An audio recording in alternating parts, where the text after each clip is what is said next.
Eu nunca pensei que estaria na varanda da casa do meu próprio filho, sentindo-me uma estranha.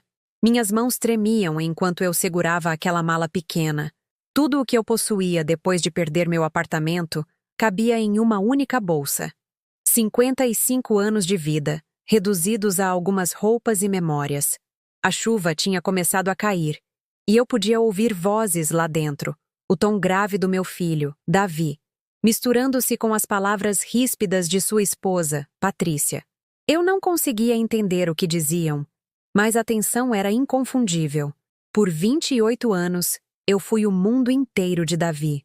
O pai dele nos deixou quando Davi tinha apenas 2 anos, desaparecendo como fumaça e me deixando para descobrir como ser mãe e pai para um menino confuso. Eu trabalhava em turnos duplos na lanchonete, com os pés inchando naqueles sapatos baratos, apenas para que ele pudesse ter roupas novas para a escola. Eu pulava refeições para que ele pudesse comer. Abri mão de namorar, de amigos, de tudo que poderia ter sido meu, porque ser a mãe dele era tudo o que importava. Lembro-me da noite em que ele se formou no colégio. O orgulho que senti ao vê-lo atravessar o palco. Ele foi o primeiro da nossa família a terminar os estudos, a ter oportunidades reais. Eu trabalhei em 3 empregos naquele último ano, limpando escritórios à noite depois que a lanchonete fechava, só para garantir que ele pudesse se concentrar nos estudos em vez de se preocupar com dinheiro. Quando ele me abraçou naquela noite, com lágrimas nos olhos, sussurrou: "Mãe, um dia eu vou cuidar de você. Eu prometo." Essas palavras me sustentaram durante os anos mais difíceis. Quando minhas costas começaram a falhar por causa de todos aqueles anos de trabalho pesado, quando a artrite fazia meus dedos doerem todas as manhãs, quando tive que me mudar para aquele apartamento minúsculo porque não podia pagar por algo melhor, eu me agarrei àquela promessa. Eu dizia a mim mesma que era temporário, que assim que Davi se estabelecesse, assim que encontrasse seu caminho, seríamos uma família novamente. Mas Patrícia mudou tudo. Desde o momento em que ela entrou na vida de Davi, há 3 anos, senti a distância crescer. Ela era instruída, refinada, tudo o que eu não era. Tinha opiniões sobre tudo, como eu me vestia, como eu falava, porque eu ainda morava no bairro antigo.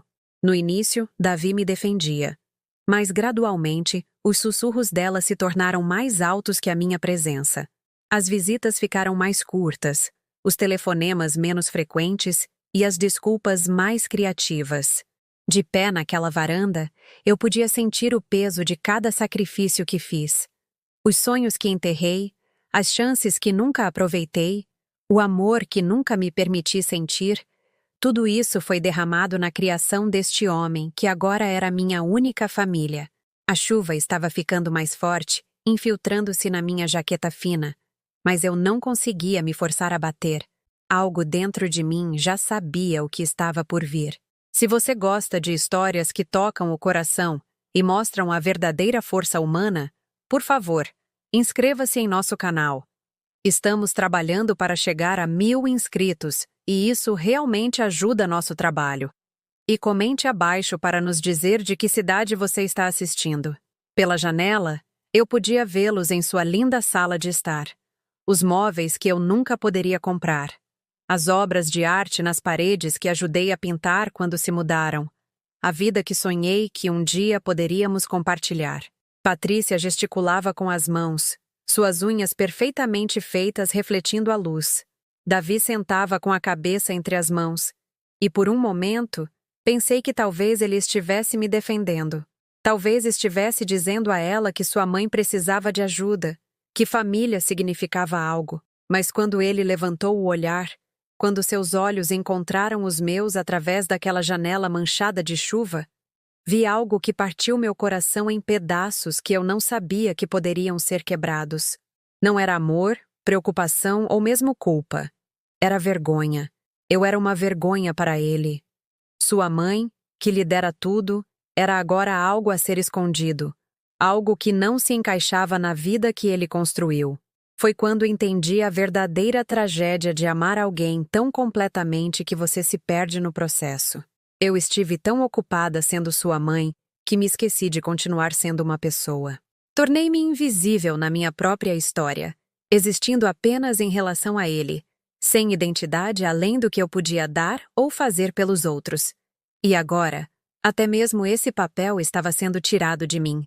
A porta se abriu antes que eu pudesse decidir se batia ou ia embora.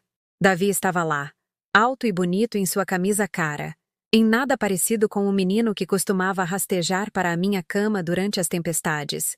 Atrás dele, Patrícia pairava como uma sombra, de braços cruzados, o rosto com aquela expressão que aprendi a reconhecer, o olhar de quem já tomou uma decisão sobre algo.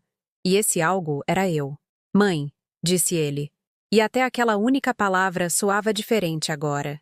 Não era calorosa como costumava ser. Não do jeito que ele dizia quando estava orgulhoso de suas boas notas ou animado com um jogo de futebol. Esta era a voz de alguém cumprindo uma obrigação, alguém fazendo os movimentos de ser um filho enquanto seu coração já estava em outro lugar. Abri a boca para falar, para explicar sobre a perda do apartamento, sobre não ter para onde ir, sobre ser sua mãe e precisar de ajuda. Mas as palavras nunca vieram. Porque naquele momento, olhando para aquelas duas pessoas que deveriam ser minha família, percebi que estava prestes a ouvir algo que mudaria tudo. A chuva continuou caindo, lavando o último resquício de minha esperança. E eu fiquei ali como uma mulher se afogando em terra firme, esperando pelas palavras que me empurrariam para o fundo de vez. Nós não te queremos mais aqui. As palavras me atingiram como um golpe físico, cada uma aterrissando com precisão cirúrgica no local exato onde vive o coração de uma mãe. A voz de Davi estava firme, ensaiada, como se ele tivesse praticado aquele momento em frente a um espelho. Atrás dele, Patrícia assentiu com aprovação, sua satisfação mal disfarçada por uma máscara de falsa preocupação. Eu fiquei ali na chuva, minha mala ficando mais pesada a cada segundo, tentando processar o que acabara de ouvir. Este era meu filho. O menino que eu embalei para dormir todas as noites quando os pesadelos o atormentavam. O adolescente com quem fiquei acordada durante seu primeiro coração partido. O jovem que ajudei a fazer faculdade, trabalhando até a exaustão. E ele estava me dizendo que eu não era bem-vinda em sua casa, em sua vida. Davi, eu só preciso de um lugar para ficar até... Comecei. Mas Patrícia deu um passo à frente, seus sapatos de grife batendo no mármore da soleira como um aviso. Isabel, nós já conversamos sobre isso, disse ela, usando aquela voz que reservava para se dirigir a crianças ou a pessoas que considerava inferiores. Estamos começando nossa própria família agora. Precisamos de espaço, de privacidade. Certamente você entende que uma mulher adulta deveria ser capaz de cuidar de si mesma a esta altura.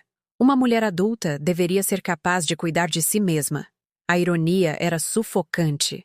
Eu tinha cuidado de mim mesma. E dele. Por décadas. Eu tinha sido a única mãe, a única provedora, a única que apareceu quando importava. Mas agora, aparentemente, tudo isso era história antiga, irrelevante para a nova narrativa que eles estavam escrevendo para suas vidas. Eu não daria trabalho nenhum, ouvi-me dizer, odiando como minha voz soava pequena. Eu poderia ajudar em casa, com a comida ou a limpeza. Poderia pagar aluguel assim que encontrasse outro emprego. Mãe, para! As palavras de Davi cortaram minha barganha desesperada como uma faca. Não se trata de dinheiro ou ajuda. Nós só precisamos do nosso espaço. Patrícia está grávida e precisamos pensar no nosso futuro agora. Grávida. A palavra pairou no ar entre nós como uma revelação e uma sentença de morte, tudo ao mesmo tempo. Meu primeiro neto estava crescendo dentro desta mulher que me desprezava, e eu estava sendo banida antes mesmo de poder celebrar a notícia. A crueldade daquilo era de tirar o fôlego, usar uma nova vida como motivo para descartar a antiga, usar a promessa de família como justificativa para destruir a família que já existia. Parabéns, sussurrei, porque o que mais eu poderia dizer? Mesmo na minha devastação, mesmo enquanto meu mundo desmoronava ao meu redor, meu instinto ainda era colocar a felicidade dele em primeiro lugar. Estou muito feliz por vocês dois. A expressão de Patrícia suavizou um pouco, talvez confundindo minha emoção genuína com a aceitação de sua decisão. Obrigada, Isabel. Tenho certeza de que você entende que precisamos nos concentrar em nossa pequena família agora. Não é nada pessoal. Só nada pessoal. Como se 28 anos de maternidade pudessem ser descartados como algo impessoal. Como se as cicatrizes em minhas mãos de tanto trabalhar em cozinhas de restaurantes, a curvatura permanente em minha coluna de me inclinar sobre mesas por gorjetas, os cabelos brancos que vieram de anos de preocupação e sacrifício, como se nada disso fosse pessoal. Como se eu fosse apenas uma estranha que apareceu em sua varanda pedindo caridade, em vez da mulher que deu sua vida inteira para tornar a dele possível. Para onde você vai? Davi perguntou, e por um momento, apenas um momento, ouvi algo que poderia ser preocupação em sua voz. Mas, quando olhei em seus olhos, vi apenas o reflexo de sua própria culpa, não um cuidado genuíno com o meu bem-estar. Eu vou dar um jeito, eu disse, porque qual era a alternativa? Implorar? Chorar? Lembrá-lo de cada sacrifício que fiz, de cada sonho que abandonei, de cada real que gastei em seu futuro, em vez de na minha própria segurança? Eu ainda tinha um pouco de dignidade, mesmo que todo o resto tivesse se perdido. Talvez você pudesse entrar em contato com alguns de seus velhos amigos. Sugeriu Patrícia, com o tom de quem oferece um conselho útil, em vez de alguém que acabou de me deixar sem teto. Ou existem lugares, programas para pessoas na sua situação, programas para pessoas na minha situação. Ela queria dizer, programas para os desabrigados, para pessoas que não conseguiram se planejar adequadamente para a velhice, para mulheres que fizeram escolhas ruins e agora estavam pagando o preço. Ela não conseguia dizer abrigo para sem-teto diretamente. Isso seria muito honesto, cruel demais até para ela. Mas todos nós sabíamos o que ela queria dizer. Peguei minha mala, meus joelhos protestando enquanto me endireitava. A chuva havia encharcado completamente minha jaqueta agora, e eu podia sentir o frio entrando em meus ossos. Mas o desconforto físico não era nada comparado à dor que irradiava do centro do meu peito, espalhando-se como veneno por minhas veias. Eu entendo, eu disse, embora não entendesse mais nada. Como uma mãe entende ser rejeitada pelo filho que criou? Como uma mulher entende se tornar invisível para a pessoa que mais amou no mundo? Como alguém entende ter sua identidade inteira apagada com algumas palavras frias em uma porta? Se cuida, mãe, disse Davi enquanto eu me virava para ir embora. A educação automática daquilo, a dispensa casual envolta em falsa preocupação, foi talvez a parte mais cruel de todas. Ele já estava mentalmente fechando a porta, já seguindo para sua nova vida onde eu não existia.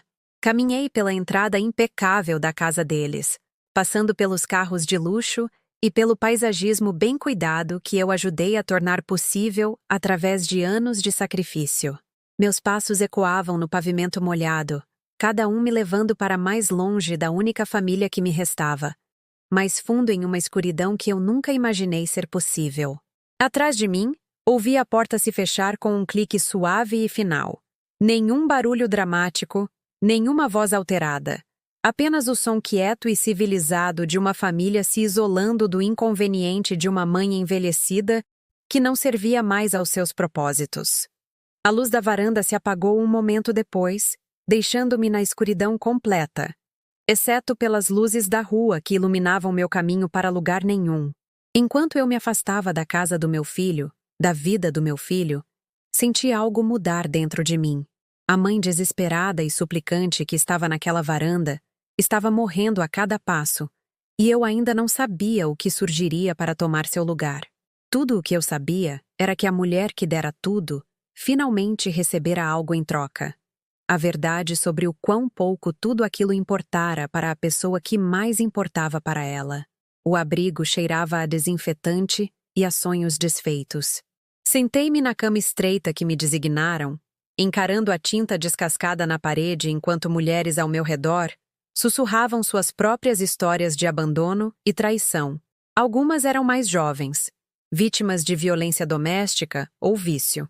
Outras eram mais próximas da minha idade, vítimas de divórcio ou dificuldades financeiras. Mas eu me sentia unicamente tola entre elas.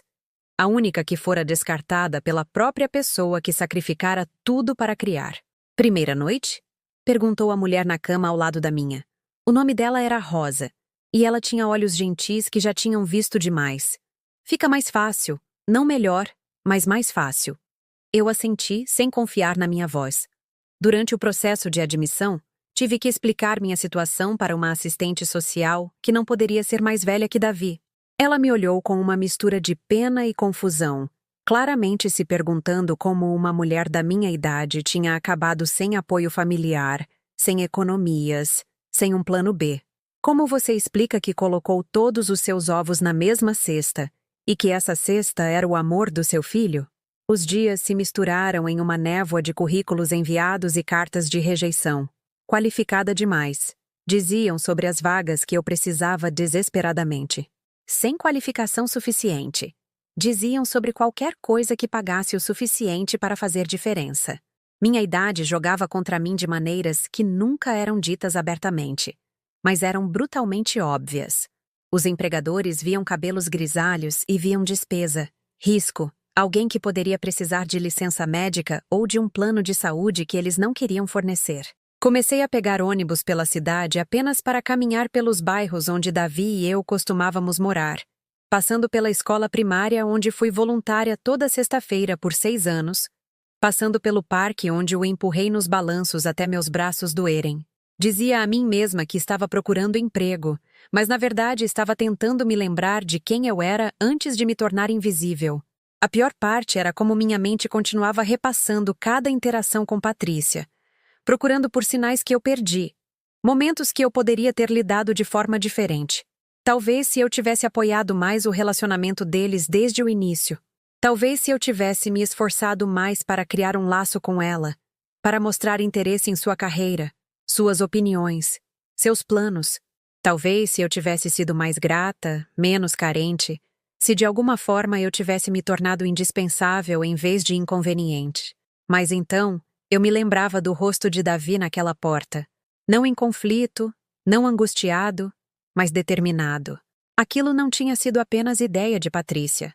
Meu filho, meu bebê, o menino que carreguei nos braços e no coração por 28 anos, tinha escolhido ativamente me expulsar. A percepção me atingia de novo a cada vez, como uma ferida que não cicatrizava porque eu continuava cutucando, incapaz de acreditar na profundidade de sua traição. 3 semanas após minha chegada ao abrigo, eu os vi no supermercado. Davi empurrava um carrinho enquanto Patrícia examinava verduras orgânicas, com a atenção concentrada de alguém que nunca teve que escolher entre comida e aluguel. A barriga dela estava começando a aparecer, bem pouco, e sua mão repousava protetoramente sobre a barriga ainda pequena. Eles pareciam felizes, satisfeitos, como um jovem casal perfeito se preparando para seu futuro brilhante. Eu deveria ter me virado, ter fugido para outro corredor antes que eles pudessem me ver, mas algo me manteve congelada no lugar, observando aquele quadro da vida da qual eu fui apagada. Patrícia pegou um pote de vitaminas pré-natais caras e Davi sorriu ao colocá-las no carrinho. A ternura naquele gesto, o cuidado que ele demonstrava por seu filho ainda não nascido, fez meu peito se apertar com uma dor familiar. Isabel? A voz de Davi soou incerta quando ele finalmente me notou. O que você está fazendo aqui? A pergunta era ridícula. Eu estava fazendo compras com o auxílio que o governo me dera, tentando esticar meus recursos limitados para durar a semana. Mas eu podia ver o que ele realmente queria dizer. O que eu estava fazendo no espaço deles, no mundo deles, lembrando-os da bagunça que eles haviam limpado tão bem ao me descartar. Olá, Davi. Patrícia. Mantive minha voz firme, profissional, como se fôssemos conhecidos distantes em vez de família. Como vocês estão se sentindo? A mão de Patrícia moveu-se instintivamente para sua barriga, um gesto que reivindicava seu direito ao futuro do qual eu fui excluída. Estamos muito bem, obrigada. O bebê está saudável, crescendo no ritmo certo. Que maravilha! E eu estava sendo sincera, mesmo que aquilo me matasse. Apesar de tudo, o pensamento do meu neto, uma pequena pessoa que carregaria pedaços de Davi, pedaços da nossa história familiar, me encheu de um amor tão feroz que me tirou o fôlego. Já pensaram em nomes? Davi se mexeu desconfortavelmente, e eu pude ver a batalha interna se desenrolando em seu rosto. Parte dele queria compartilhar essa alegria comigo, da maneira como os filhos naturalmente querem incluir suas mães em momentos importantes. Mas a presença de Patrícia ao seu lado era um lembrete constante da escolha que ele fez, da lealdade que ele jurou à sua nova família em detrimento da antiga. Estamos considerando algumas opções, disse ele vagamente. Nada decidido ainda. Um silêncio constrangedor se estendeu entre nós, preenchido com tudo o que não estávamos dizendo. Eu queria perguntar se eles tinham pensado em padrinhos, nas cores do quarto do bebê, em todos os pequenos detalhes com os quais os futuros pais se obcecavam. Eu queria me oferecer para ajudar, para compartilhar histórias sobre a infância do próprio Davi, para reivindicar meu lugar nesta nova vida que eles estavam criando. Mas eu podia ver pela expressão de Patrícia que qualquer tentativa de envolvimento seria indesejada, outra intrusão do passado que eles estavam tentando deixar para trás. Bem, eu disse finalmente, vou deixar vocês fazerem suas compras. Cuidem-se. Enquanto eu me afastava, ouvi a voz de Patrícia, alta o suficiente para que eu pudesse ouvir. Que situação constrangedora. Espero que ela não crie o hábito de nos abordar assim. A resposta de Davi foi baixa demais para eu entender, mas seu silêncio falou volumes. Ele não me defendeu, não lembrou à sua esposa que eu era sua mãe e tinha todo o direito de falar com eles em público. Ele apenas deixou a desfeita dela passar. Outra pequena traição em uma série que parecia interminável. Naquela noite, deitada na minha cama do abrigo, não conseguia parar de pensar naquele momento no supermercado. A maneira como Patrícia me olhou, não com ódio ou raiva, mas com aborrecimento, como se eu fosse uma vendedora insistente ou uma estranha excessivamente amigável que não entendia as convenções sociais. Para ela, eu não era uma pessoa com sentimentos, história e direito legítimo a uma conexão. Eu era apenas um inconveniente, um lembrete do sacrifício e da luta que tornaram o sucesso de Davi possível, mas que não se encaixava na narrativa de sua prosperidade construída por eles mesmos. Pela primeira vez desde aquela noite na varanda, senti algo além de luto ou desespero. Era pequeno, apenas uma faísca, mas estava lá. Raiva. Não do tipo explosivo e destrutivo, mas algo mais frio, mais focado. Eles queriam que eu desaparecesse, que sumisse silenciosamente para que pudessem fingir que sua felicidade não fora construída sobre os alicerces do meu apagamento. Eles queriam que eu fosse grata pela minha dispensa, que entendesse que minha exclusão era para o bem maior de sua perfeita unidade familiar. Mas talvez eu não tivesse que desaparecer. Talvez a mulher que passou a vida inteira se fazendo menor, mais quieta, mais conveniente para os outros, tivesse finalmente aprendido algo valioso em sua rejeição. Talvez fosse hora de parar de pedir desculpas por ocupar espaço em um mundo que, de qualquer forma, nunca havia feito lugar para ela. 2 meses se passaram desde aquele encontro no supermercado, e a raiva que senti naquela noite se cristalizou em algo mais duro, mais permanente. Eu encontrei trabalho em uma lavanderia. Salário mínimo, sem benefícios. Mas era alguma coisa. A Dona Marlene, era uma viúva que entendia o que significava reconstruir a vida do nada. Ela não fez muitas perguntas sobre minha situação. Apenas assentiu quando expliquei que precisava de horas fixas e de uma chance para provar meu valor. O trabalho era simples, mas exaustivo. Separar roupas, operar as lavadoras industriais, dobrar pilhas intermináveis das vidas de outras pessoas. Minhas mãos estavam ásperas por causa dos detergentes fortes, e o vapor fazia meu cabelo enrolar de uma forma que me lembrava a umidade daquele pequeno apartamento que perdi. Mas havia algo meditativo no ritmo de tudo aquilo. Os movimentos mecânicos que mantinham meu corpo ocupado enquanto minha mente vagava para lugares mais sombrios. Foi lá, cercada pelo constante barulho das máquinas e pelo cheiro químico de amaciante, que recebi a ligação que quebraria o que restava do meu espírito. A voz do outro lado era nítida, profissional. Uma enfermeira do Hospital Santa Maria. Senhora Isabel? Estou ligando sobre sua listagem como contato de emergência. Temos o Sr. Davi aqui, perguntando por sua mãe, Isabel. Ele disse que talvez a senhora soubesse como encontrá-la? Meu coração parou. Algo havia acontecido com Davi. Apesar de tudo, apesar da rejeição e da crueldade, meu primeiro instinto foi puro terror materno. Aqui é a Isabel. Eu sou a mãe do Davi. Ele está bem? O que aconteceu? Ah, a surpresa da enfermeira era audível. Desculpe, parece que houve uma confusão. O senhor Davi está bem. Ele está aqui com a esposa. Ela está em trabalho de parto. Ele listou a senhora como contato de emergência para fins de seguro, mas quando tentamos ligar para o número no arquivo, estava desativado. Ele disse que não sabia como entrar em contato com a senhora. As palavras me atingiram como um golpe. Meu neto estava nascendo, e Davi me listou como contato de emergência não porque me queria lá, mas porque precisava de alguém nos formulários. Uma necessidade burocrática, nada mais. E ele não sabia como entrar em contato comigo, como se eu tivesse desaparecido da face da terra em vez de ter sido sistematicamente excluída de sua vida. O bebê está bem? Consegui perguntar. Minha voz mal um sussurro. Está tudo progredindo normalmente, disse a enfermeira gentilmente. A senhora gostaria que eu dissesse ao senhor Davi que o encontramos? Não, eu disse rapidamente. Não, por favor, não diga. Ele não... Nós não temos mais contato. Depois de desligar, fiquei parada naquela lavanderia cheia de vapor, cercada pela sinfonia mecânica dos ciclos de lavagem, e senti o último pedaço do meu coração se estilhaçar. Em algum lugar do outro lado da cidade, meu neto estava nascendo em um mundo onde eu não existia. Não haveria telefonema, nenhum anúncio alegre, nenhum convite para conhecer o mais novo membro da nossa família. Eu saberia sobre este bebê da mesma forma que estranhos sabem, se é que saberia.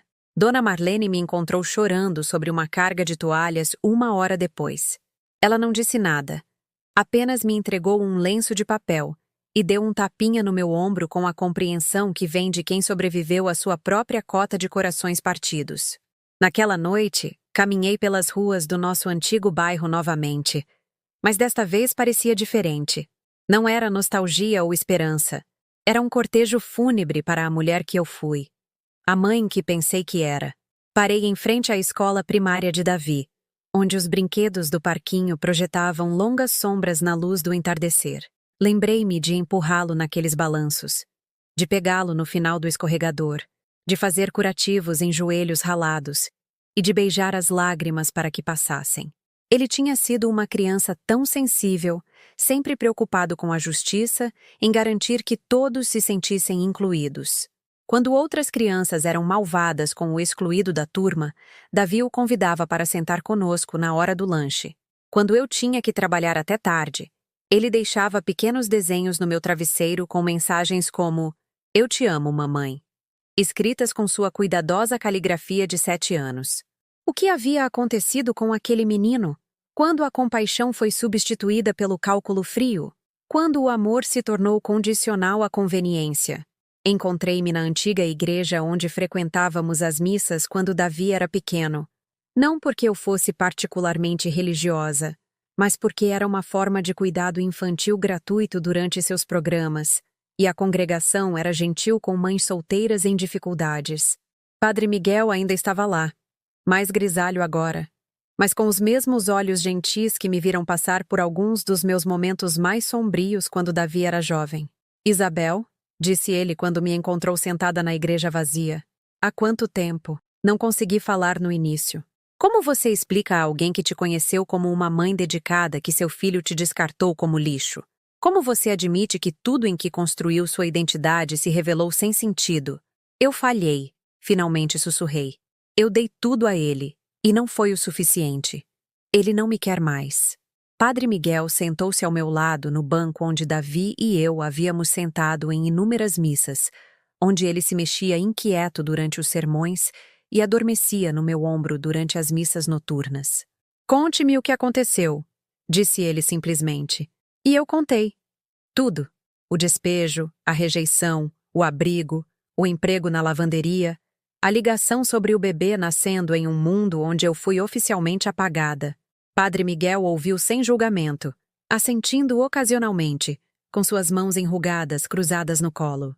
Você se lembra da parábola do filho pródigo? Ele perguntou quando terminei. Aquilo é diferente, eu disse amargamente. Davi não está perdido.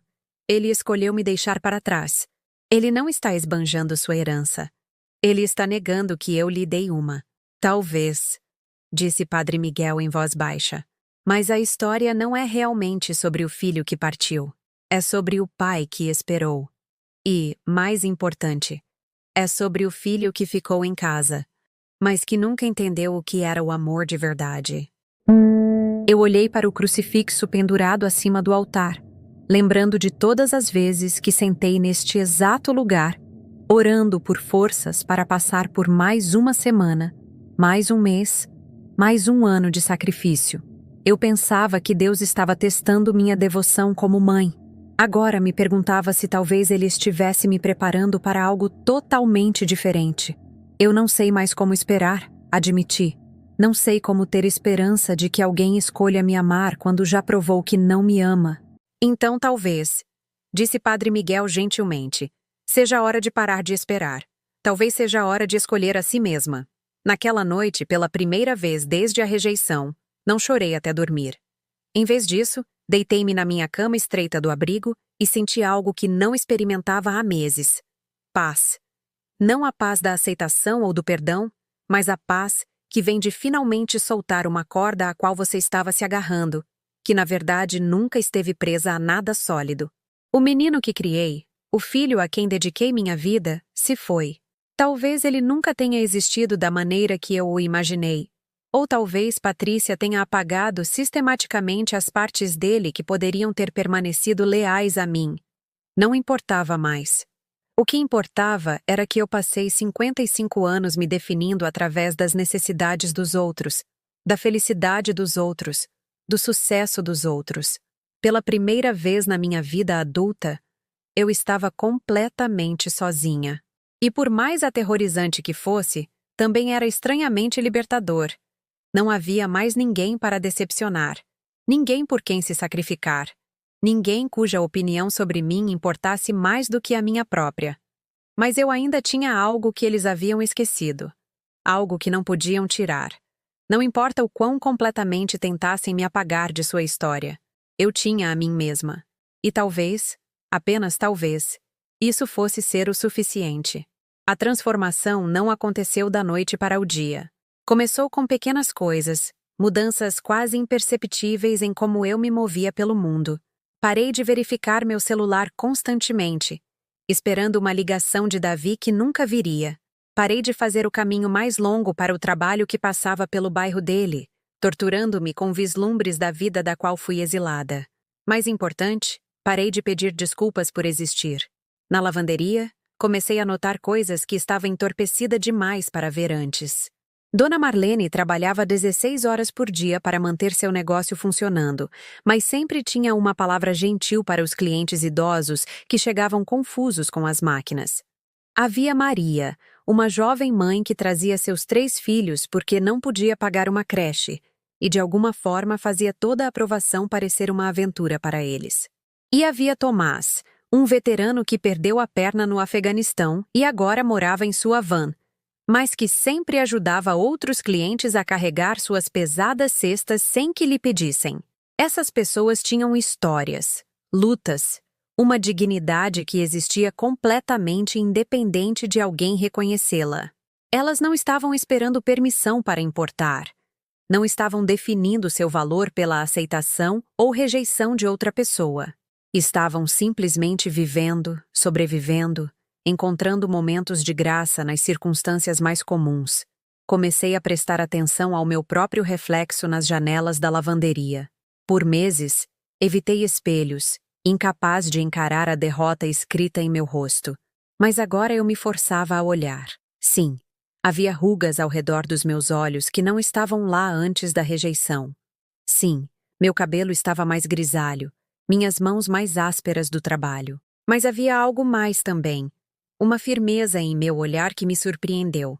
Esta mulher que me olhava de volta sobreviveu a 28 anos de maternidade solo. Ela trabalhou em vários empregos. Fez um curso técnico à noite para se tornar auxiliar de enfermagem, comprou uma casa, criou um filho que se formou na faculdade e encontrou sucesso profissional. Ela fez tudo isso sem um parceiro, sem apoio familiar, sem ninguém acreditando nela, exceto ela mesma. A mulher naquele reflexo havia realizado coisas que mereciam reconhecimento, independentemente de seu filho escolher reconhecê-las ou não. Ela tinha habilidades, experiência, um valor que existia independentemente de sua identidade materna. Pela primeira vez em meses, eu me vi como mais do que apenas uma mãe descartada. Eu vi uma sobrevivente.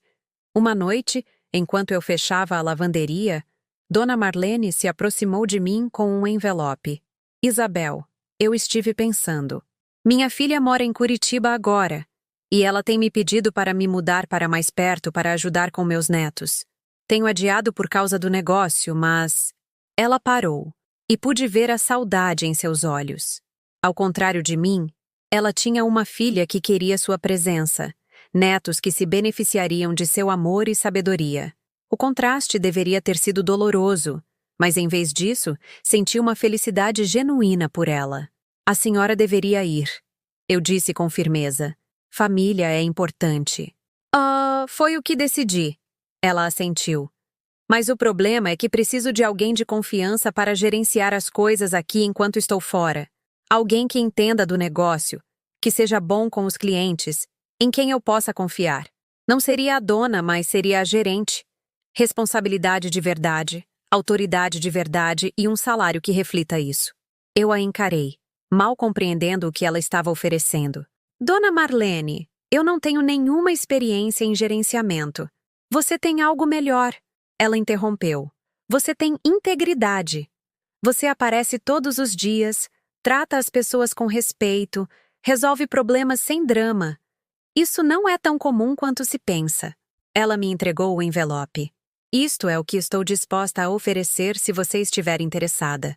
Dentro havia uma proposta de emprego formal que triplicaria meu salário atual e ofereceria benefícios de saúde. Mais do que isso, era um reconhecimento. Alguém vendo valor em mim que não tinha nada a ver com ser mãe de alguém, ou qualquer outra coisa de alguém. Era sobre quem eu era como pessoa, o que eu trazia por mérito próprio. Naquela noite, liguei para o Padre Miguel e perguntei se poderíamos nos encontrar. Quando contei a ele sobre a oferta, seu rosto se iluminou com um orgulho genuíno. Isso é maravilhoso, Isabel. Está vendo? Quando você para de tentar forçar portas que não se abrem, às vezes as portas certas se abrem sozinhas. Estou com medo, admiti. E se eu falhar? E se eu não for boa o suficiente? Você foi boa o suficiente para sobreviver a tudo o que te aconteceu, disse ele gentilmente. Você foi boa o suficiente para manter sua dignidade quando outros tentaram tirá-la de você. Você foi boa o suficiente para continuar trabalhando, tentando, seguindo em frente quando desistir teria sido mais fácil. Por que você não seria boa o suficiente para isso? Era uma pergunta tão simples, mas revelava o quão profundamente eu havia internalizado a rejeição de Davi. Se meu próprio filho não achava que valia a pena me ter por perto, como eu poderia confiar que qualquer outra pessoa me valorizaria? Mas, sentada naquela igreja silenciosa, percebi que a opinião de Davi sobre mim dizia mais sobre ele do que sobre mim. Eu aceitei a oferta de Dona Marlene. O abrigo tinha regras sobre quanto tempo os residentes poderiam ficar, e meu novo salário significava que eu poderia pagar meu próprio lugar de qualquer maneira. Encontrei um pequeno estúdio em cima de uma padaria, nada chique, mas limpo, seguro e meu. O proprietário, um senhor italiano idoso chamado Sr. Rossi, havia perdido a esposa no ano anterior e parecia apreciar ter alguém de confiança no andar de cima.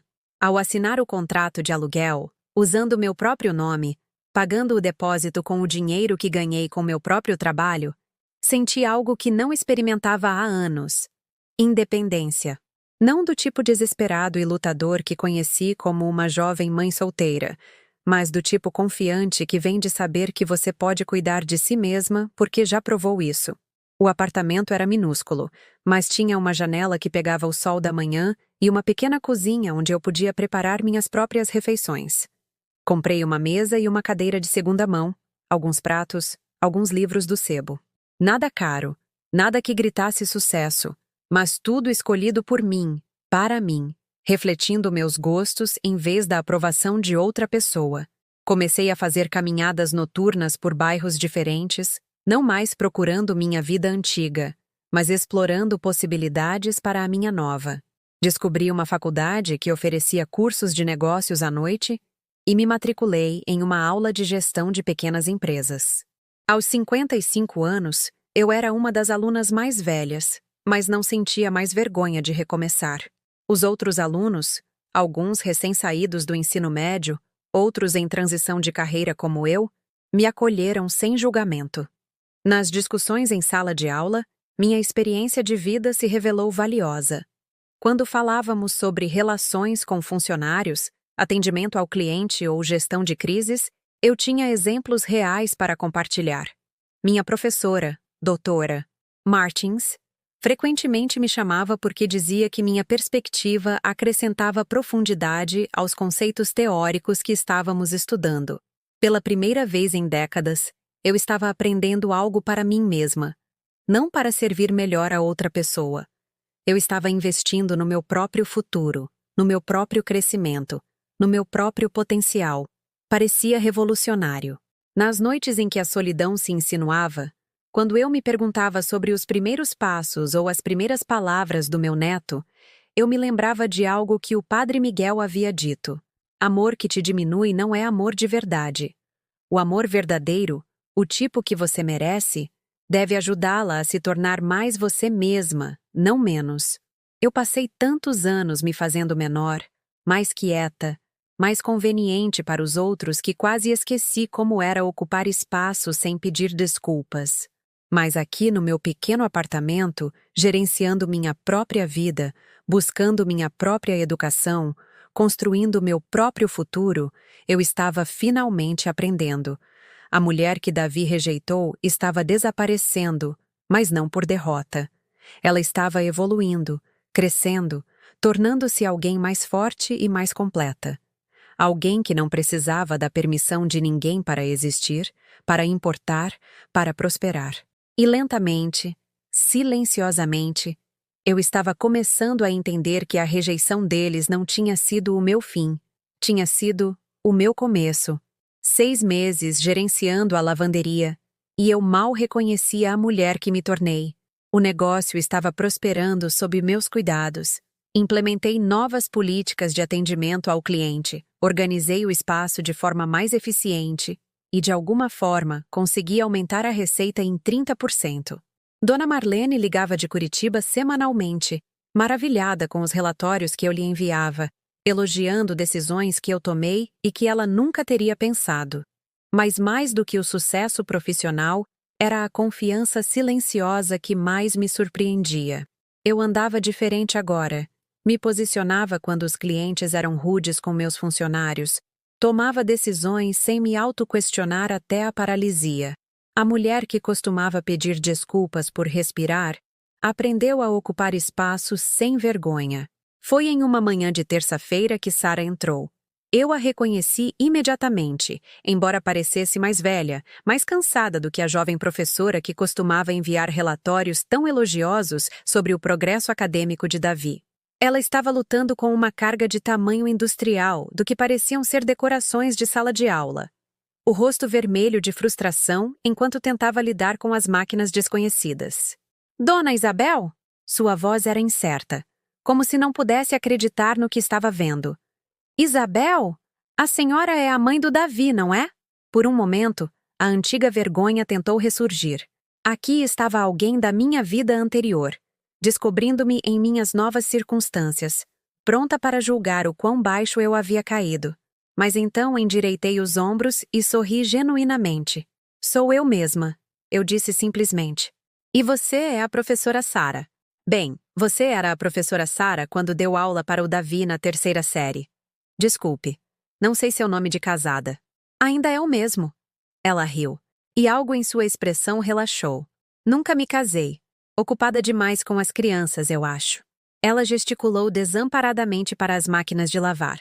Estou completamente perdida aqui. A lavadora da escola quebrou, e eu tenho 30 conjuntos de aventais de arte que precisam ser lavados antes da apresentação para os pais amanhã. Deixe-me ajudar, eu disse, movendo-me para ajudá-la com eficiência prática.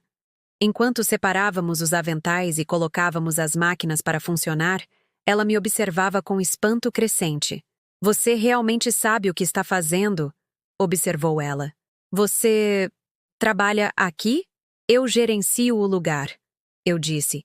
E senti uma onda de orgulho com as palavras. A dona se mudou para ficar mais perto da família, e eu cuido das operações do dia a dia. Os olhos de Sarah se arregalaram. Isso é maravilhoso. Sabe, eu sempre me lembrei de você das reuniões de pais. Você era tão envolvida, tão dedicada à educação do Davi. Eu sabia que ele teria sucesso porque tinha uma base muito forte em casa. O comentário deveria ter trazido dor, lembrando-me de tudo o que aquela dedicação significou no final. Em vez disso, senti uma estranha sensação de encerramento. Obrigada por dizer isso. Aqueles foram bons anos. Como o Davi está agora? Ela perguntou enquanto esperávamos os ciclos terminarem. Ouvi dizer que ele foi para a área financeira, casou-se recentemente? Este era o momento que eu temia desde que ela me reconheceu. Ter que explicar meu relacionamento atual ou a falta dele com meu filho. Mas olhando para o rosto gentil de Sarah, me vi falando a verdade sem vergonha. O Davi está muito bem profissionalmente, eu disse com cuidado. Ele e a esposa estão esperando o primeiro filho. Nós não temos mais contato. Direções de vida diferentes. A expressão de Sarah mudou, e eu pude vê-la processando o que eu não disse diretamente. Ela era professora. Já tinha visto dinâmicas familiares suficientes para ler nas entrelinhas. Sinto muito, disse ela em voz baixa. Isso deve ser incrivelmente difícil. Foi, reconheci. Mas aprendi que, às vezes, as mudanças mais dolorosas levam ao crescimento mais necessário. Quando a roupa dela terminou, Sarah demorou um pouco enquanto eu a ajudava a dobrar os pequenos aventais. Isabel, posso te pedir uma coisa? A escola onde leciono agora fica em uma área de baixa renda. Muitas mães solteiras lutando para sobreviver. Estamos tentando iniciar um programa de habilidades para a vida, educação financeira, treinamento profissional, esse tipo de coisa. Você consideraria ser uma palestrante convidada? Sua história, o que você conquistou aqui? Acho que poderia realmente inspirar alguns de nossos pais. Eu a encarei sem palavras. Alguém queria ouvir minha história não como um conto de advertência ou um objeto de pena, mas como inspiração. Alguém via valor na jornada que fui forçada a percorrer. Via lições que valiam a pena compartilhar na sobrevivência que tive que aprender. Não tenho certeza do que eu teria a oferecer, eu disse hesitantemente. Você está brincando? A voz de Sarah era apaixonada agora. O mesmo tom que ela provavelmente usava para encorajar alunos com dificuldades. Você é uma mãe solteira que criou um filho bem-sucedido, que sobreviveu à situação de rua e reconstruiu sua vida, que agora está administrando um negócio de sucesso. Você é exatamente o que essas mulheres precisam ver. A prova de que os contratempos não são o fim. Naquela noite, eu estava no meu pequeno apartamento e tentei me imaginar falando para uma sala cheia de pais, compartilhando as experiências mais dolorosas e privadas da minha vida como lições, em vez de fracassos. A antiga Isabel teria ficado horrorizada com a ideia de tal exposição, de tal vulnerabilidade. Mas esta Isabel, a que foi forjada no fogo da rejeição e do abandono, sentiu algo diferente. Eu me senti pronta. Na semana seguinte, me vi de pé em frente a 23 adultos em uma sala de aula de escola primária, minhas mãos tremendo apenas um pouco enquanto eu começava a falar. Contei a eles sobre trabalhar em vários empregos como mãe jovem, sobre os sacrifícios e as pequenas vitórias, sobre colocar Davi na faculdade. Contei a eles sobre o despejo, a rejeição, o abrigo.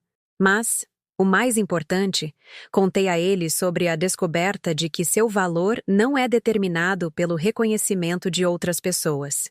Compartilhei como aprender a se valorizar independentemente da aprovação dos outros pode ser a diferença entre sobreviver e prosperar. Uma mulher na fileira de trás levantou a mão.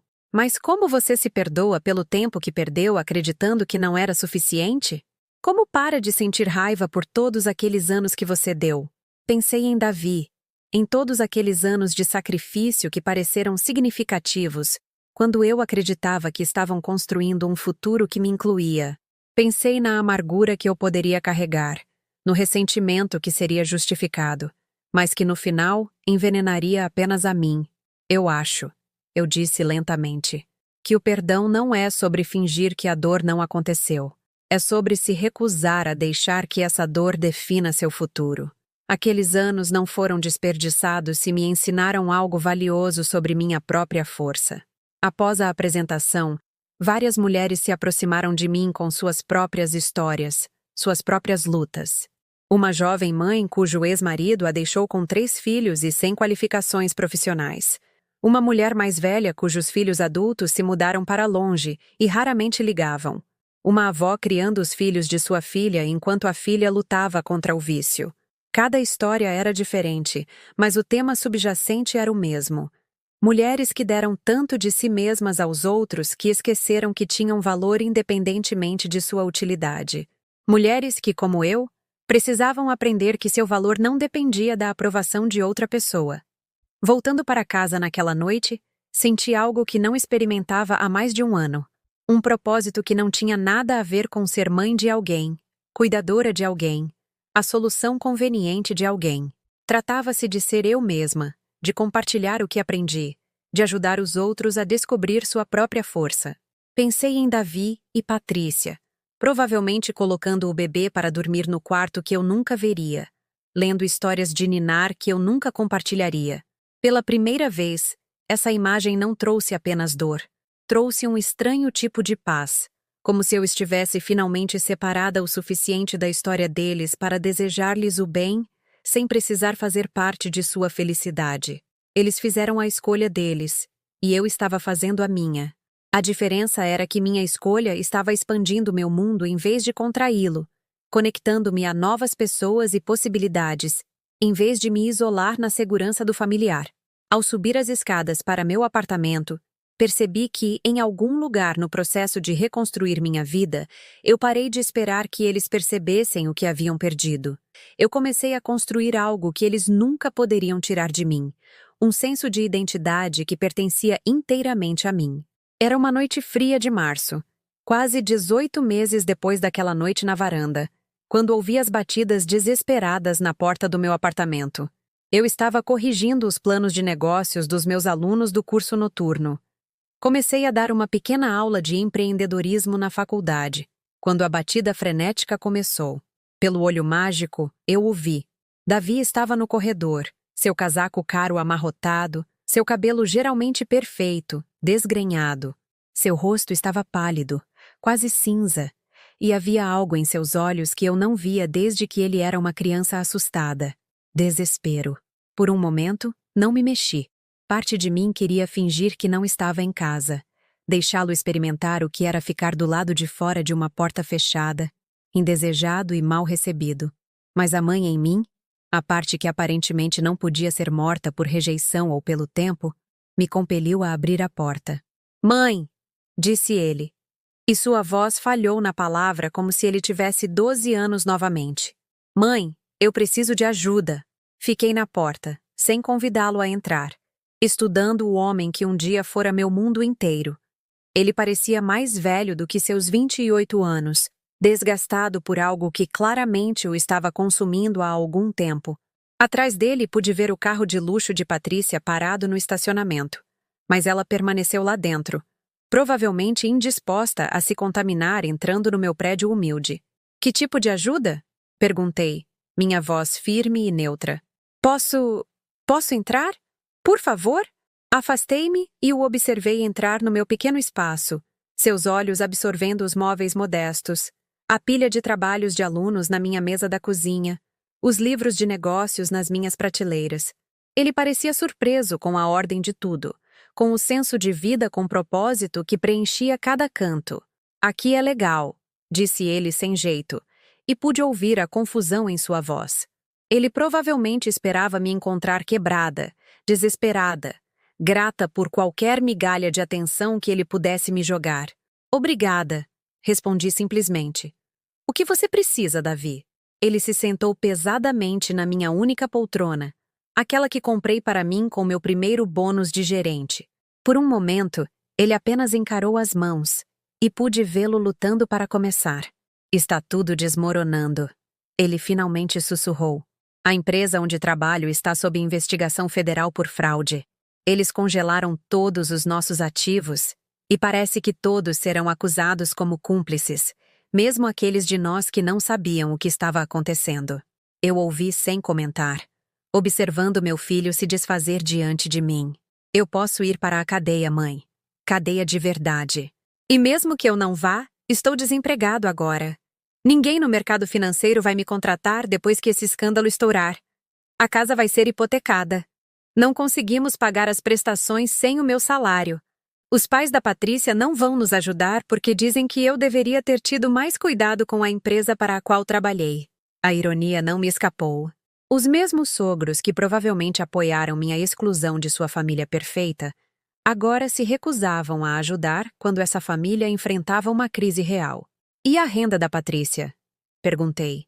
Ela está de repouso desde o 7º mês. Complicações na gravidez. O bebê nasceu prematuro e ela teve que largar o emprego para cuidar dele em tempo integral. Gabriel? Esse é o nome dele, Gabriel. Ele está saudável agora, mas as contas do hospital... A voz de Davi sumiu. Gabriel. O nome do meu neto era Gabriel. Eu tinha um neto há mais de 6 meses, e só estava descobrindo seu nome agora, no contexto do desespero de seu pai. Sinto muito pelas complicações, eu disse, e estava sendo sincera. Apesar de tudo, eu nunca desejaria mal a um bebê inocente ou a uma mulher em trabalho de parto. Davi olhou para mim então, e pude ver lágrimas em seus olhos. Mãe, eu sei que não tenho o direito de pedir isso. Sei que o que fizemos com você foi errado, mas não temos para onde ir. Os pais da Patrícia nos cortaram, e meus amigos? Todos desapareceram quando a investigação começou. Você é a única família que me resta. A única família que lhe restava. Agora que todos os outros o abandonaram, ele se lembrou que tinha uma mãe. Agora que sua vida perfeita desmoronou, ele estava disposto a reconhecer a mulher que descartou quando ela se tornou inconveniente. O que exatamente você está me pedindo? Eu disse em voz baixa. Precisamos de um lugar para ficar, disse ele. As palavras saindo apressadas como se tivesse medo de que eu o interrompesse. Apenas temporariamente, até que eu consiga resolver as coisas. Sei que seu lugar é pequeno, mas talvez pudéssemos nos apertar de alguma forma. Ou talvez você conheça algum lugar barato que poderíamos alugar. E se você pudesse nos emprestar algum dinheiro para o básico, comida, fórmula para o bebê, dinheiro para gasolina, juro que te pago de volta assim que me reerguer. Eu encarei meu filho, este homem que um dia significou tudo para mim, e senti uma estranha sensação de conclusão. Aqui estava o momento com o qual eu provavelmente fantasiei durante minhas noites mais sombrias no abrigo. Davi percebendo que precisava de mim, voltando desesperado e arrependido, forçado a reconhecer que eu tinha valor, afinal. Mas, em vez da satisfação que eu esperava sentir, senti algo muito mais complexo, pena misturada com uma clareza tão nítida que me tirou o fôlego. Davi, eu disse lentamente, 18 meses atrás, eu vim à sua porta sem ter para onde ir. Eu era sua mãe que sacrificou tudo por você, que nunca pediu nada além de um lugar para dormir até que eu pudesse descobrir meu próximo passo. E você me mandou embora. Ele começou a falar, mas eu levantei a mão. Agora você está na mesma posição, e está me pedindo para te salvar. Mas aqui está o que você parece não entender. Eu não sou a mesma mulher que estava na sua varanda naquela noite. Aquela mulher estava quebrada, desesperada, disposta a implorar por migalhas de afeto de pessoas que deixaram claro que ela não era querida. Levantei-me e fui até minha janela, olhando para a rua onde construí minha nova vida. Encontrei meu novo propósito. A mulher com quem você está falando agora aprendeu algo valioso, que amor sem respeito não é amor de verdade.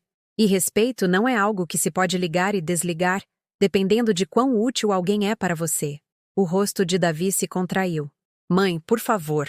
Eu errei. Nós erramos. Eu vejo isso agora. Sinto muito, de verdade. Isso não conta para alguma coisa? Claro que conta para alguma coisa, eu disse, virando-me para encará-lo. Mas desculpas não apagam consequências. Elas não desfazem os meses que passei sem teto porque meu próprio filho decidiu que eu era descartável. Elas não me devolvem o tempo que perdi com meu neto porque você decidiu que eu não era digna de ser incluída na vida dele. Você poderia conhecê-lo agora, disse Davi desesperadamente. O Gabriel. Ele é lindo, mãe. Ele se parece exatamente comigo quando eu era bebê. Você poderia fazer parte da vida dele, nos ajudar a criá-lo. Não é isso que você sempre quis? A manipulação era tão óbvia, tão calculada, que quase me fez rir. Mesmo em seu desespero, ele estava tentando usar meu amor pela família contra mim, tentando acenar com a promessa de acesso ao meu neto como uma isca para me levar de volta à servidão. O que eu queria, eu disse em voz baixa, era ser valorizada por mais do que minha utilidade. O que eu queria era ser tratada com dignidade e respeito básicos pela pessoa para cuja criação dediquei minha vida inteira. O que eu queria era que meu amor fosse retribuído, não explorado. Pela janela, eu podia ver Patrícia no carro, provavelmente ficando impaciente. Ela mandou Davi para lidar com esse assunto desagradável enquanto esperava. Ainda orgulhosa demais para se rebaixar a pedir ajuda à mulher que ajudou a descartar. Eu posso te ajudar, eu disse finalmente, e vi a esperança brilhar nos olhos de Davi. Mas não da maneira que você está pedindo. Fui até minha escrivaninha e peguei um cartão de visita, um dos vários que mandei imprimir quando comecei meu trabalho de consultoria para outras pequenas empresas. Este é o contato da Caritas Arquidiocesana. Eles têm programas de moradia de emergência para famílias em crise. Há também um banco de alimentos ligado à paróquia de Santa Maria. E a assistência social da prefeitura pode ajudar com a fórmula e a comida do bebê, se vocês se qualificarem. A assistente social do abrigo no centro, o nome dela é Renata Matos. Ela é especialista em ajudar pessoas a navegar por processos de falência e programas de recolocação profissional. Davi encarou o cartão como se fosse um objeto estranho. Você quer que eu vá pedir ajuda para a caridade? Eu quero que você aprenda o que eu aprendi, eu disse. Que às vezes perder tudo é a única maneira de descobrir quem você realmente é, quando toda a aparência é despida. Que aceitar ajuda de estranhos pode te ensinar humildade de maneiras que tratar a família como garantida nunca ensinará. Mas você é minha mãe, ele sussurrou. E pela primeira vez desde que chegou, ele soou como o menino que eu criei. Sim, eu disse suavemente. Eu sou. E é exatamente por isso que não posso permitir que você continue acreditando que amor significa ser resgatado das consequências de suas escolhas sem ter que mudar nada em si mesmo. O silêncio se estendeu entre nós, preenchido com tudo o que nunca dissemos um ao outro. Todas as maneiras como falhamos em nos ver verdadeiramente como seres humanos completos, em vez de apenas papéis que deveríamos desempenhar. Finalmente, Davi se levantou, o cartão de visita apertado em sua mão como uma tábua de salvação que ele não tinha certeza se queria agarrar. Você vai pelo menos pensar no assunto? Davi perguntou enquanto estava à minha porta, sua voz carregando o mesmo tom suplicante que usava quando criança, ao pedir algo que sabia que provavelmente não merecia. Eu olhei para meu filho. Olhei de verdade para ele. E pela primeira vez em 18 meses, senti algo além de dor ou raiva ao ver seu rosto. Senti compaixão, mas não do tipo desesperado e abnegado que definiu minha maternidade por tantos anos. Isso era diferente. O tipo de compaixão que vem da sabedoria conquistada através do sofrimento. O tipo que oferece a verdade em vez de conforto. Eu já pensei sobre isso, eu disse gentilmente. Todos os dias, por 18 meses, pensei no que diria se este momento chegasse.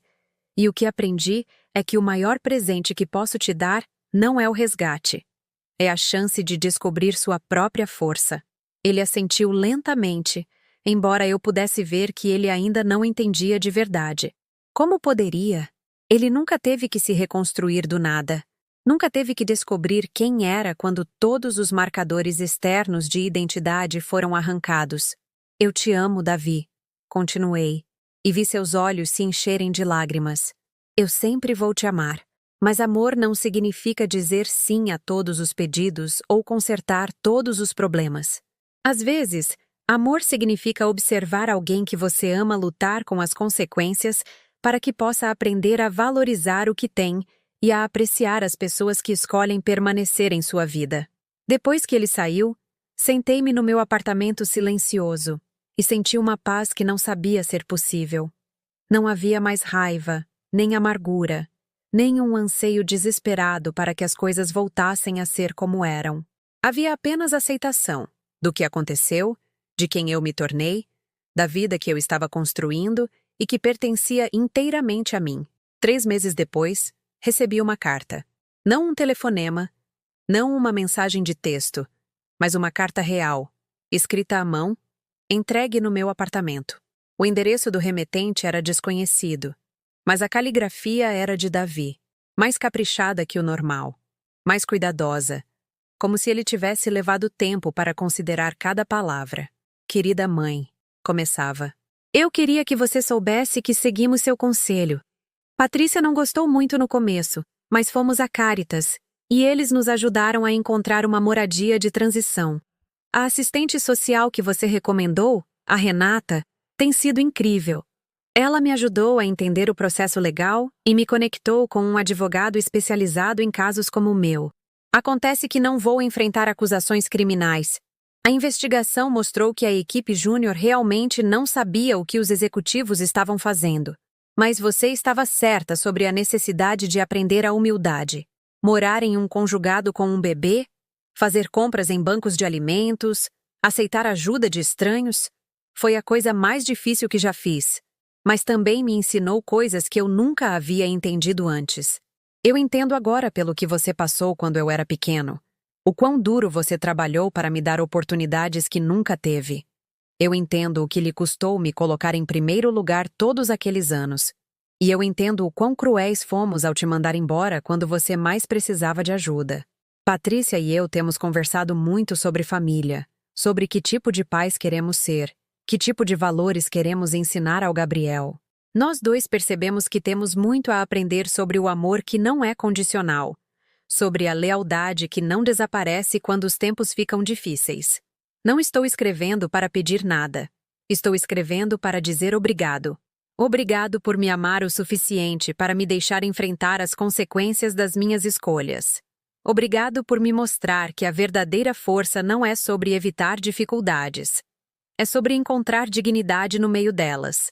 Sei que não tenho o direito de pedir perdão ou de esperar um lugar em sua vida depois do que fizemos. Mas se você estiver disposta a conhecer o Gabriel, acho que ele se beneficiaria em conhecer a mulher que ensinou ao pai dele que ser derrubado não é o mesmo que ser derrotado. Aprendi que família não é sobre sangue ou obrigação. É sobre estar presente, mesmo quando é inconveniente. É sobre escolher amar alguém mesmo quando essa pessoa te decepciona. É sobre segundas chances e confiança conquistada e a paciência para reconstruir o que foi quebrado. Espero que um dia eu possa ser o tipo de filho que merece uma mãe como você. Com amor, Davi PS. Consegui um emprego em uma ONG que ajuda famílias a lidar com crises financeiras. O salário é péssimo, mas o trabalho parece ter um significado que meu antigo emprego nunca teve. Renata diz que sou bom nisso porque entendo o que é perder tudo. Quem diria que desmoronar poderia, na verdade, te preparar para algo melhor? Eu li a carta 3 vezes, sentada à minha mesa da cozinha com lágrimas escorrendo pelo rosto. Mas não eram lágrimas de tristeza ou frustração. Eram lágrimas de reconhecimento, de ver vislumbres do menino que criei no homem que ele estava se tornando. Na semana seguinte, liguei para o número que ele incluiu no final da carta. Quando ele atendeu, sua voz estava diferente, mais humilde, mais genuína do que estivera em anos. Mãe, disse ele, e pude ouvir tanto esperança quanto medo naquela única palavra. Eu estava pensando, eu disse. Se você, a Patrícia e o Gabriel gostariam de vir para o almoço no domingo. Nada chique. Só uma comida simples e uma chance de recomeçar. O silêncio se estendeu por tanto tempo que pensei que a ligação tivesse caído. Então, o ouvi chorando. Não os soluços desesperados de um homem tentando manipular a simpatia, mas as lágrimas silenciosas de alguém que recebeu algo precioso que não tinha certeza se merecia. Nós adoraríamos. Ele sussurrou. Mãe, nós adoraríamos muito. Naquele domingo, eles vieram ao meu pequeno apartamento trazendo nada além de si mesmos e do meu neto. Sem presentes caros ou desculpas elaboradas. Apenas a simples presença que eu ansiava por tanto tempo. Gabriel já estava andando, um menino robusto de 10 meses com os olhos escuros de Davi e meu queixo teimoso. Quando o segurei pela primeira vez, ele estudou meu rosto com séria concentração. Depois sorriu e alcançou meus brincos. Patrícia também estava diferente, mais quieta, menos segura de si, mas de alguma forma mais real. Ela pediu desculpas sem dar desculpas, reconheceu a dor que ajudou a causar sem esperar perdão imediato. Ela fez perguntas sobre meu trabalho, meus alunos, minha vida, como se genuinamente quisesse saber quem eu era além do meu relacionamento com Davi. Eu me sentia ameaçada por você. Ela admitiu enquanto lavávamos a louça juntas, enquanto Davi brincava com Gabriel no chão da sala. Não por algo que você fez, mas porque o Davi falava de você com tanto amor e respeito. Tive medo de nunca conseguir corresponder a isso. Então me convenci de que o problema era a sua presença, em vez da minha própria insegurança. A insegurança nos faz fazer coisas terríveis às vezes. Eu disse, entregando-lhe um prato para secar. Mas a sabedoria vem de aprender a reconhecê-la e a fazer escolhas diferentes. Quando estavam de saída, Davi me abraçou. Um abraço de verdade, não o abraço superficial da obrigação, mas o aperto desesperado de alguém que quase perdeu algo insubstituível. Sei que vai levar tempo, disse ele em voz baixa. Sei que a confiança precisa ser reconstruída, não apenas dada. Mas se você estiver disposta a tentar, eu quero aprender a ser seu filho novamente. Não o perfeito pelo qual você sacrificou tudo, mas o real, que comete erros, aprende com eles e ainda assim aparece. Olhei para este homem, este pai, este ser humano falho que partiu meu coração e agora pedia a chance de ajudar a curá-lo. E senti algo que pensei ter perdido para sempre. Esperança em nosso futuro juntos. Família não é sobre perfeição, eu disse a ele, repetindo as palavras que o padre Miguel compartilhou comigo durante meus dias mais sombrios.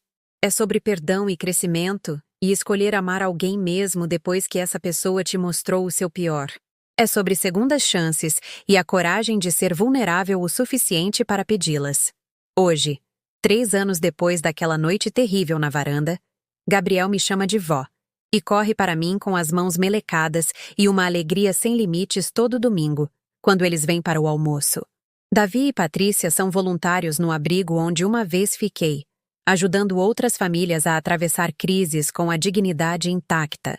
Meu filho aprendeu a valorizar o que tem, em vez de buscar constantemente por mais, e Patrícia descobriu que a segurança vem do caráter, e não das circunstâncias. Eu ainda dou minhas aulas noturnas, ainda gerencio a lavanderia, ainda dou palestras para grupos de mulheres que precisam ouvir que seu valor não é determinado pelo reconhecimento de outras pessoas. Aprendi que as transformações mais poderosas acontecem não quando somos resgatados de nossas dificuldades, mas quando somos forçados a descobrir nossa própria força no meio delas. Às vezes as pessoas me perguntam se me arrependo daqueles meses sem teto, daquelas noites escuras em que pensei que minha vida tinha acabado. E eu lhes digo a verdade. Arrependo-me da dor, mas não das lições. Arrependo-me da separação da minha família, mas não da descoberta do meu próprio valor. Arrependo-me da crueldade, mas não da sabedoria que ela finalmente trouxe. A mulher que estava naquela varanda há 18 meses, quebrada, desesperada e invisível, era real. Mas ela não era toda a verdade de quem eu era.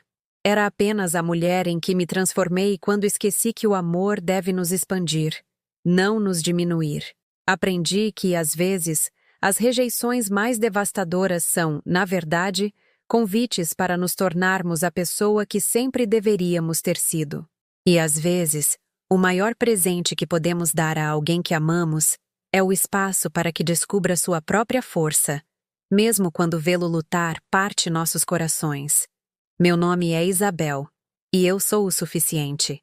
Eu sempre fui o suficiente, e essa verdade agora me pertence, inabalável e eterna, não importa quem escolha vê-la ou não.